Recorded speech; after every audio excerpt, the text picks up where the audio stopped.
So what does Roger Federer think about when he actually steps up to the line to serve? Is he thinking about technique?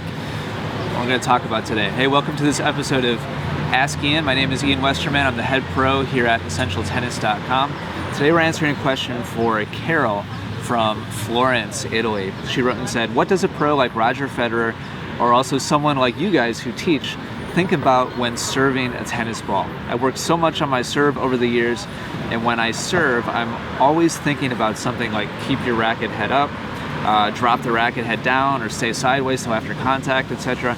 Is this normal and something that even high-level players always have to do? Does a person eventually get to a point where they don't have to think this way during the serve anymore? I had a couple other questions, but you get the idea.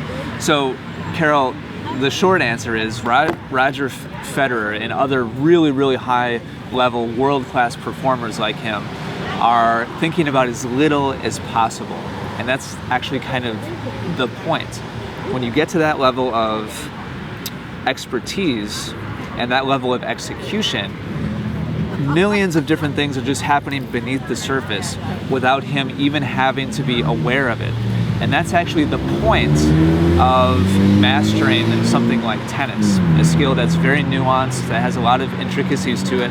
And if you took a serve, for example, and broke down all of the individual motor skills, all the individual articulations and movements and gestures, it would probably be hundreds and hundreds of different individual movements. And so it's impossible, it's literally impossible to be conscious of all of those and remind yourself of them while doing it, while executing a technique that takes that takes less than a second to go from start to finish, maybe a second. So Roger Federer, thinking about as little as possible. He's thinking about a target. Maybe he's aware of his breathing, trying to remain calm and get ready for the next point. Maybe he's thinking about his rhythm. I don't know for sure what he's thinking, obviously, but he's thinking about as little as possible. And I can promise you that when he's performing at his best, he's thinking about almost nothing. And he's just acting. He's just flowing. He's, in the zone. However you want to describe it, he's just doing what is now instinct because his body has been trained to just react and do the right thing automatically. Now, players like me or like you who are not to that level of expertise, frequently we have those little reminders running through our heads. And it's important to understand the process that is necessary to become really, really excellent at something like a tennis serve. And part of that process is internalizing those movements, making them a habit, and then forgetting about them. That should actually be the point, is to forget consciously how to do it correctly.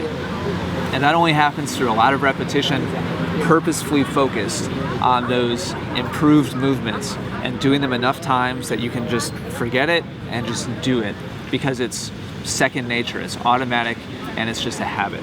So your ultimate goal, Carol, and everybody else, is to reduce all of those different movements into a feeling. If you have to remind yourself of the mechanics, then you'll always be tight and robotic, and you'll remember one thing but forget the other thing. Ultimately, you want to boil all that down into an automatic habit that you just know the feel of when you do it right, and you can go back to that place and execute it over and over again. Last thing I'll say is just keep in mind that we're not robots, and so even if you have developed a habit, a fundamentally sound, correct habit, you're still going to make mistakes sometimes. So it's perfectly okay to remind yourself, maybe on your first serve, you've hit the net 3 times in a row. Totally fine to remind yourself, okay, I got to remember to, whatever it is, put my toss a little bit further back or a little bit higher, or whatever the technique change is, the adjustment. Perfectly fine to remind yourself of that adjustment, but then quickly catalog it away again, forget it, and then just go about the match and execute as well as possible.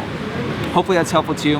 If you'd like some additional guidance and coaching that will help you hit the most accurate ground strokes of your life, check out the link in the description down below. You can check that out for just $1. Thank you for watching. If you have any questions at all, leave those down below, any comments or any topics that you'd like me to answer. on a future episode of Ask Ian, let me know down below. Thanks for watching. Take care. For hundreds of free digital tennis lessons, head over to essentialtennis.com right now. More wins and more fun on the court is right around the corner. You'll even get a free gift just for stopping by. Simply click the link at the top of any page.